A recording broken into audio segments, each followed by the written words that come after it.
Welcome to HDTV. You're now rocking with your boy.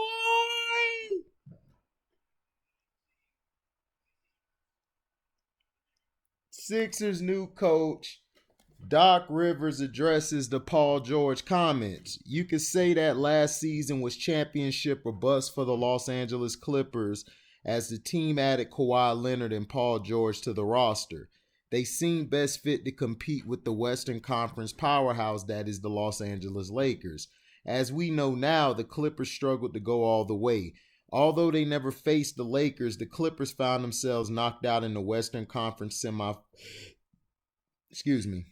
Clippers found themselves knocked out in the Western Conference semifinals as they lost in Game 7 down in the bubble. Weeks later, the Clippers moved on from head coach Doc Rivers, who is now coaching the Philadelphia 76ers. Meanwhile, the Clippers replaced Rivers with his former top assistant, Ty Lue. By now, Rivers is focused on moving on after 7 seasons in Los Angeles and embarking on a new journey with the Sixers.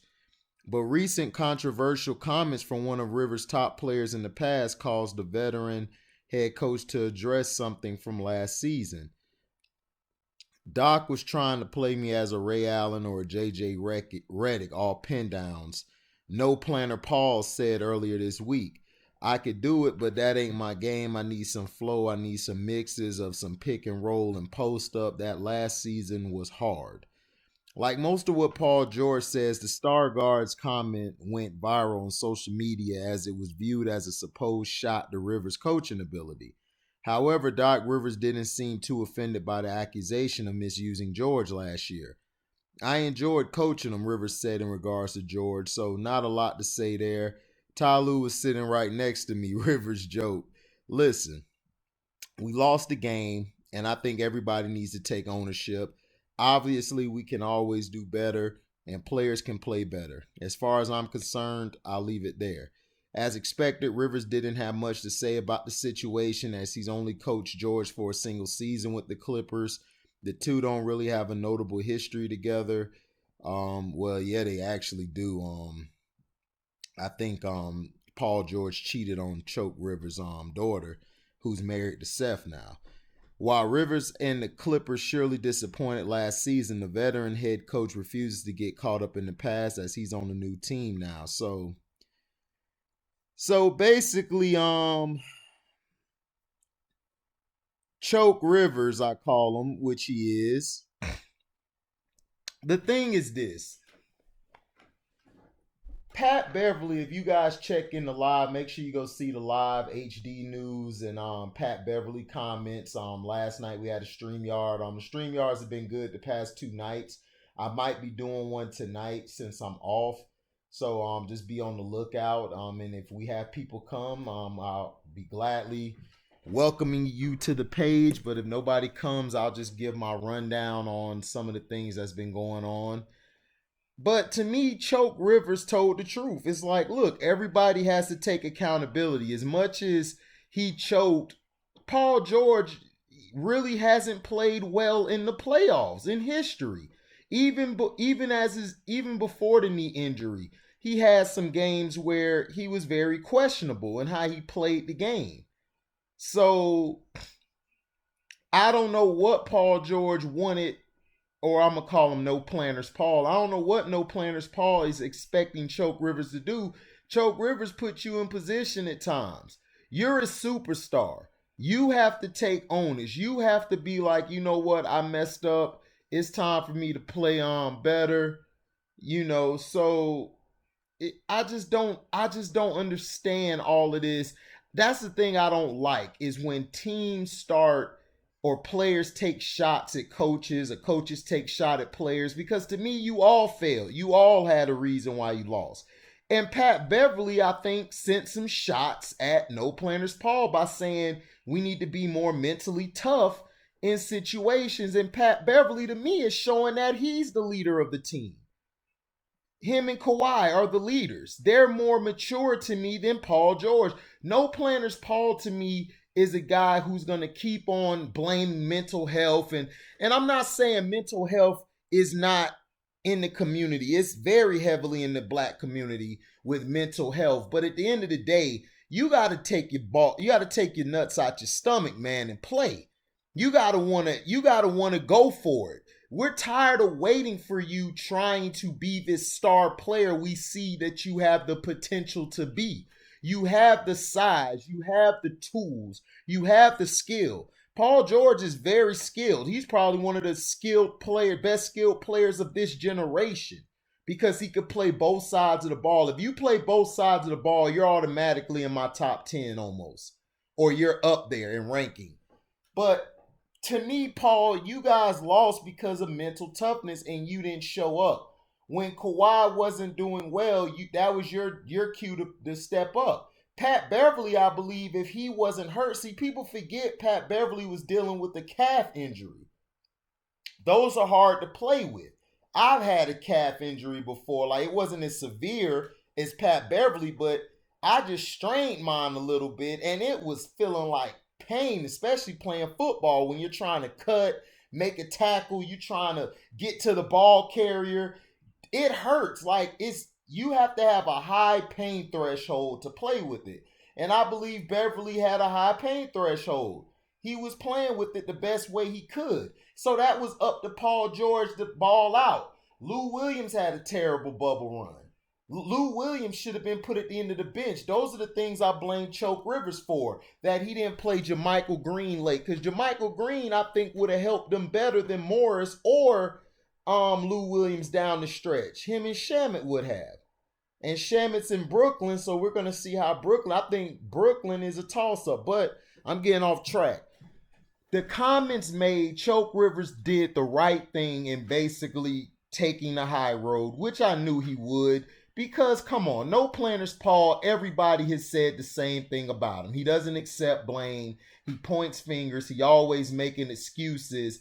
You know, he's just another LeBron. He's a poor man's version of LeBrownies. That's all he is. He's a poor man's version of LeBrownies. That's all. Like Skip Baseless says all the time. You know, he always says it like, oh, man, well, he's just another LeBron James. He's just a poor version of him. And he is. noplanterspaul's problem is that I believe Nicholas Jacobs, shout out to him, I think he said it before, is that noplanterspaul, you know, he's just a guy who's always going to just look for an excuse and not try to take it to the next level. He's afraid of it. And I also feel the same way. I think he's afraid of being successful. I think he's afraid of taking the next step and being the better player. And he is. To me, he has to play a much better game than he did. Defensively and passing the ball, if your shot is off, Paul George should have went to the hole more. He kept settling for these threes. That wasn't Doc. That was you. You could have went and start playing, because Kawhi was playing inside out. You could have played inside out when your shot wasn't on. But no, you wanted to take the pretty jumpers because you were scared to get dirty and go to the hole or go to the post. This is up to you. You're supposedly a superstar. You're getting paid superstar money, so you need to play like a superstar. I'm tired of these new age players blaming coaches for you lacking balls. It's your fault you're lacking that. You have to sometimes be like, you know what? I'm not doing well, so what else can I do to help the team? You could have been over there being a better leader than Montrez. But since he was immature, you thought going back and forth with him instead of you should have just owned your mistake and moved on. Michael Jordan plenty of times could have said, and I'm not putting Paul on Jordan's level. Hell no, not at all. But I'm just saying, the mentality. Michael Jordan knew, look, I got to play better. Kobe went through this before. This is what I'm saying. All these players looked up to Kobe, but they didn't see the flaws or the faults Kobe went through. Kobe had to learn how to, when it's not his time or he's not making it, he got to get to the free throw line. Or I got to get the ball to Artest. I got to get the ball to Bynum or to Gasol. Or I got to get the ball to Vucevic or anybody, Farmar, Derek Fisher. He has to do these things to help. And to me, Kobe thrive because he had a counterpart in the backcourt like Derek Fisher who helped him get through those situations. When Derek Fisher left and went to OKC, that really hurt that team because they didn't have a guy in the backcourt who could really match with Kobe. You know, you have to have a strong mind as a point guard. That's why Jeremy Lin was about to get choked. Kobe was about to beat Jeremy Lin up every damn game. He was ready to choke him. So Paul George has to take a note out of that handbook. I have to be better. I have to be more of a leader. You know, Kawhi's not a vocal guy. You got to be a vocal guy at times. You might have to say something. Or if you're going to lead by example, show up. But I just don't think he's ever going to show up. I just think No Planners Paul is just going to be who we think he is, a no planners guy with no nuts, and he's going to continue making excuses. He's going to find somebody to blame. He going to blame Ty Lue this year if he flames out. He going to blame Beverly. He going to blame Kawhi. He going to find somebody to blame. And I just don't like guys like that on the team. I think guys like that bring your team morale down. And I believe that, like Kawhi said, they have to do more stuff together outside to do more team bonding. And they do. But Paul George, whether he has bonding or not and everything, I just think he's going to be the same player in situations where he's just not going to show up. But Choke Rivers, he told the truth, is that guys have to be more accountable. Guys have to accept blame. And Pat Beverly, I agree with him that mentally guys have to step up mentally. And a lot of it is Paul George. No Planners Paul, to me, was the reason that they lost a lot of those games last year. They should have won in the bubble. He wasn't focused. Nobody was focused. So this year now, it's not an excuse. You're going to have to step up. You and Kawhi are going to have to step up. Kawhi had a terrible game 7.